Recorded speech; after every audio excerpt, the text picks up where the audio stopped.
आप देख रहे हैं देवास का अपना विश्वसनीय न्यूज चैनल राष्ट्रीय नवाचार। एयर क्वालिटी का स्टेटस क्या है, over the years air quality कैसे चेंज हो रहा है। सो ये सब चीज़ें आइडेंटिफाई करने के लिए नेशनल एयर मॉनिटरिंग प्रोग्राम शुरू किया। उसके अलावा ascertain whether the prescription. So next standard है कि जो एयर क्वालिटी आप मेजर कर रहे हो वो स्टैंडर्ड से अबव जा रहे हैं कि नहीं। This is the second objective of national air monitoring programme. Third is to identify to the atmosphere when something is burning और समथिंग इज हैपनिंग।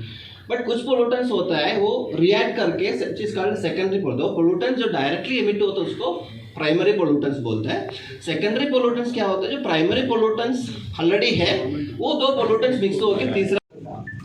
जो हमारे फर्स्ट अभी जो सर्वे कर रहा है उसका ये फर्स्ट पर्पस है कि आप पूरा स्टडी एरिया में घूमते रहेंगे, देन देखते हैं कि कौन सा सोर्सेस उस पर्टिकुलर एरिया में कंट्रीब्यूट कर रहा है। सो ऑब्वियसली कमर्शियल एरिया बहुत है, इसके अंदर ढाबा रेस्टोरेंट तो होगा और कुछ अवेलेबल होता है इधर। सो डीजी से डेफिनेटली यूज करेगा, व्हीकल मूव कर रहा है, definitely violating this standard for particulate matter, not for other pollutants. For gaseous pollutants we are still in the safe line, but for particulate matter we are almost 80% of the Indian cities are violating the standard. This is based on the data of National Air Monitoring Program conducted by CPCB. So you know it has a huge impact on health. इतना लोग 1.7 million death air pollution हो रहा है भाई, ये सब चीज़ें पता नहीं। These are all numbers, statistical numbers which is coming in place. So there are different studies which clearly indicates that air pollution has a huge impact on health. Health के अलावा नहीं है एक सो आप maybe you people are not aware है कि it has agriculture productivity का भी इस पर असर करता है। For example ozone, ozone is required from to protect us from the ultraviolet, but the ground level ozone होता है को करना चाहिए हमारे स्टेकहोल्डर्स को लेकर। तो आज ये वर्कशॉप उसी के मद्देनजर रखी है। आप टेरी से हैं सुरेश जी, सीनियर फेलो, और ईडीएफ ऑर्गेनाइजेशन, दो ऑर्गेनाइजेशन हमारे साथ में इसको टेक्निकल प्रोग्राम को लीड कर रहे हैं। किलोमीटर में एक location is sufficient to represent that particular area. Sensor भी उतना ही करेगा मेरे हिसाब से। So that is the way. So when you select the monitoring location you need to see, वो भी हम अपना प्रेजेंटेशन बताएंगे कैसे मॉनिटरिंग लोकेशन सेलेक्ट करते हैं। अच्छा, वो जो sensor is basically as range sir, कोई आइडिया है? Whatever our CAPMS range is, sensor range is also the same, because whatever CAPMS range, sensor also is the same. क्योंकि रेंज देखो, there is no state, there are different ways method range cover कर सकते हो। तो आपको एक population के हिसाब से वो आ जाएगा अपना सिटी में, वो कंट्रीब्यूशन भी बताएगा। बाहर से कितना आ रहा है ये भी बताएगा कि देवास डिस्ट्रिक्ट है, देवास के अंदर से कितना कंट्रीब्यूशन है, देवास से बाहर से कितना कंट्रीब्यूशन है, पूरे इंडिया से कितना कंट्रीब्यूट है, बाहर इंडिया के बाहर का इंटरनेशनल, ये सब चीज़ में मॉडल थ्रू बता सकता है। दैट इज द किसका मॉडल। मोबाइल सेंसर हम विद इन द 2 किलोमीटर नहीं कर रहे हैं। वायु प्रदूषण को लेकर चर्चा की गई। हमने पूरे भारत स्तर पर वायु गुणवत्ता को लेकर जो काम चल रहा है उसको लेकर एक NGOs के माध्यम से एक वर्कशॉप का आयोजन किया था।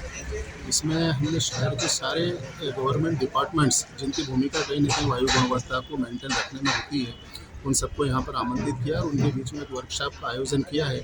निश्चित तौर पर इस वर्कशॉप के माध्यम से जो निष्कर्ष निकलेगा और जो NGO उस पर होमवर्क कर रहा है उसके माध्यम से सारे गवर्नमेंट डिपार्टमेंट काम करेंगे और काम करने के बाद में हमारी देवास की वायु गुणवत्ता में जो हमने मुकाम हासिल किया है वो मेंटेन तो रहेगा ही सही, हम उससे और बेहतर आगे काम करेंगे। ये अभी जो NGO है ये कहाँ से आया है? ये जो NGO आया है ये कहाँ से आया है? ये NGO हमारे देवास की वायु गुणवत्ता को लेकर लगातार जिसके साथ हम नगर निगम का टाई अप और काम कर रहा है उसी NGO के द्वारा यहाँ पर आयोजन है वर्कशॉप। ठीक है, तो बताइए आज यहाँ पर वायु गुणवत्ता को लेकर एक क्या किस प्रकार का? देखिए, आज यहाँ पर रामाश्रय होटल में एक सेमिनार अरेंज किया गया है। उस सेमिनार के ऑर्गेनाइज़र जो थे वो इंटरनेशनल NGO है, वो एनवायरमेंटल डिफेंस फंड EDF करके जो ऑर्गेनाइजेशन है, ये हमारे देवास में मतलब पहली बार ये हमसे कोलैबोरेट करके, नगर निगम से कोलैबोरेट करके, और यहाँ पर एक हॉटस्पॉट लगा रहे हैं। जिस हॉटस्पॉट एक डिवाइस लगाई जाएगी, उस डिवाइस के आसपास 2 किलोमीटर के एरिया में, शहरी क्षेत्र में वो डिवाइस लगाई जाएगी और 2 किलोमीटर के एरिया में उनके द्वारा 7 सेंसर लगाए जाएंगे, जिससे हम लोगों को देवास को हम लोगों ने उसको भाग में बांटा है उस ऑर्गेनाइजेशन में। और उसमें हमको हॉटस्पॉट मालूम पड़ पाएंगे कि एक्चुअल पॉल्यूशन कहाँ से हो रहा है। क्या है वो पॉल्यूशन ईंट भट्टों से हो रहा है, क्या वो पॉल्यूशन किसी इंडस्ट्री से हो रहा है। तो उसके ऊपर हम एनकेप के तहत मतलब नेशनल क्लीन एयर प्रोग्राम में जो हम काम कर रहे हैं नगर निगम, जिस तरीके से आपको पता है कि वायु गुणवत्ता पे नगर निगम सतत रूप से काम कर रही है। जब देवास आइडेंटिफाई हुआ था कि देवास की एयर क्वालिटी ठीक नहीं है, उसके बाद में हम सतत काम कर रहे हैं और आप सभी को पता है कि देवास इसके लिए प्रथम पुरस्कार भी ले चुका है। तो उसी प्रोग्राम के तहत ये आज सेमिनार लगाया गया था। ये ऑर्गेनाइजेशन इंटरनेशनल ऑर्गेनाइजेशन है जो हमारे देवास में, जिसको हमने आमंत्रित करा है, और एक टेरी करके ऑर्गेनाइजेशन है। ये दो ऑर्गेनाइजेशन मिलकर हमको देवास में ये बताएगी कि हमारी वायु गुणवत्ता कहाँ पर किस जगह से ख़राब है। एक्चुअल जो बैड एयर है, क्लीन एयर जहाँ से हमारा वायु पॉल्यूशन बिगड़ रहा है, एयर पॉल्यूशन, वो कहाँ से है, वो हॉटस्पॉट आइडेंटिफाई करेगी।